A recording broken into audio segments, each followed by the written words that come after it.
8 candidates and 80 minutes to answer it. Within minutes, someone gets eliminated. Please, I'll start over. Just give me a chance. No one understands the rules, no one understands the question, and by the time they realize what the test really is, most of them are already disqualified. Because the real question was unexpected. 8 candidates prepare for the final stage of the competitive hiring process. Some rehearse quietly to themselves, while others adjust their appearance before entering the examination room. The room is plain and dimly lit, with identical desks arranged in rows. Each desk holds a single sheet of paper placed face down. A surveillance camera is mounted overhead. The candidates take their seats as a uniformed guard carrying a firearm enters and stands at attention. A second man follows, identifying himself as the invigilator.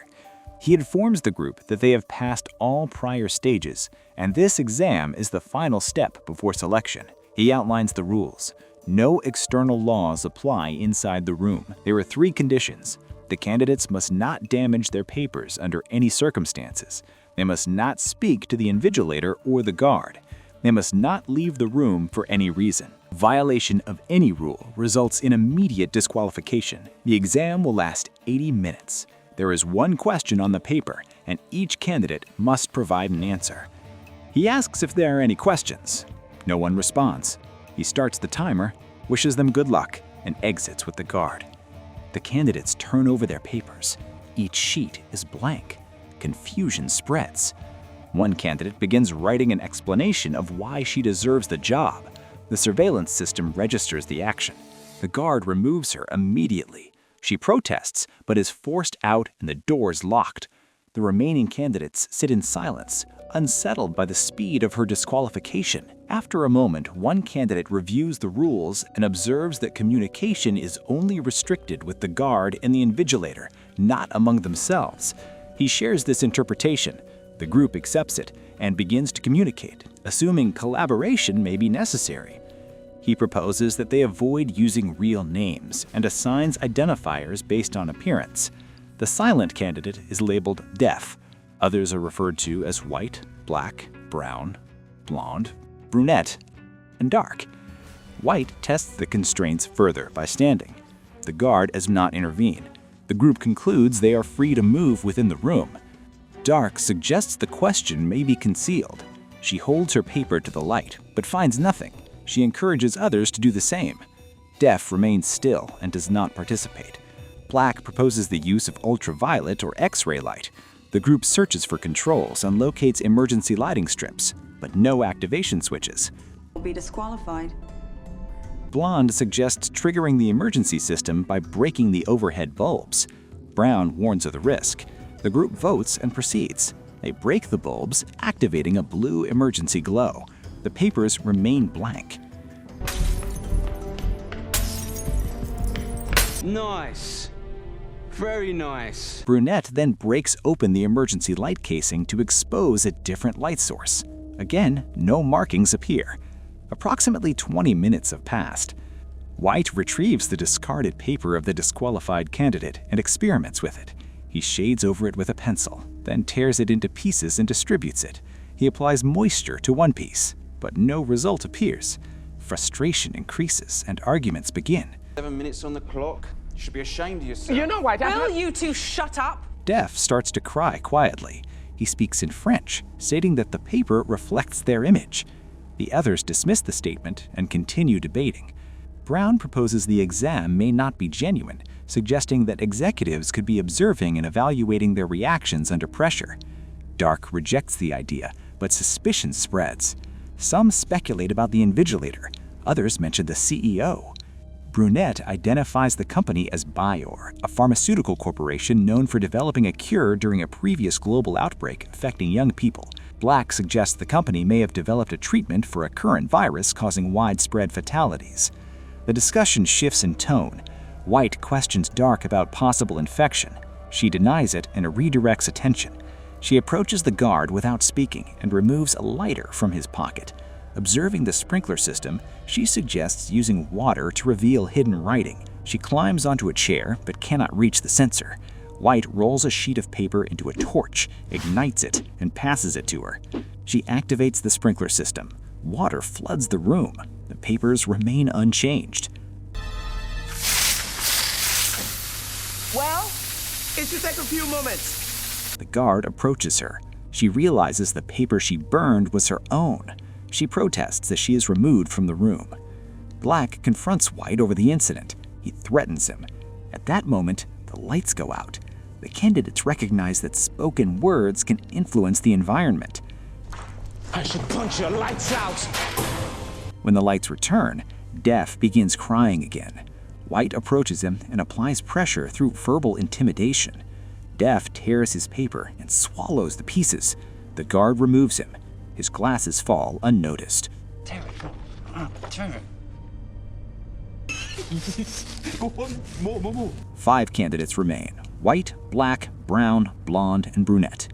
Black criticizes White's behavior. White argues that eliminating others brings them closer to the solution. He claims to understand the nature of the exam, but refuses to explain. Black strikes him, rendering him unconscious. The group restrains him by tying him to a chair and gagging him. Take it for you. After some time, White regains consciousness.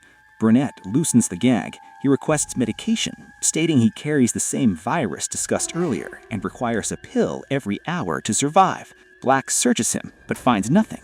White's condition deteriorates. He begins to convulse and struggle to breathe. Black asserts the symptoms are genuine and states that he is also infected. The group searches for the pill. Brunette suspects Brown and checks his desk. She finds the pill attached underneath with chewing gum. As she attempts to give it to White, Brown takes it and throws it into a floor vent. We're saving his life. Let her go. White's condition worsens. Brunette turns toward the camera and asks for help. By speaking to the invigilator, she violates the rules. The guard removes her. 4 candidates remain: Blonde, Black, Brown, and White. Blonde retrieves the pill from the vent using a bobby pin and administers it. White stabilizes and regains consciousness. She releases him, expecting an explanation. White states that there is no written question and the exam is based on survival. According to him, the final remaining candidate will be selected. One answer is required. There is one question. You're calling him a liar? He then attempts to take the guard's firearm. Black intervenes and seizes the weapon, but it does not discharge. White determines it is secured by biometric lock.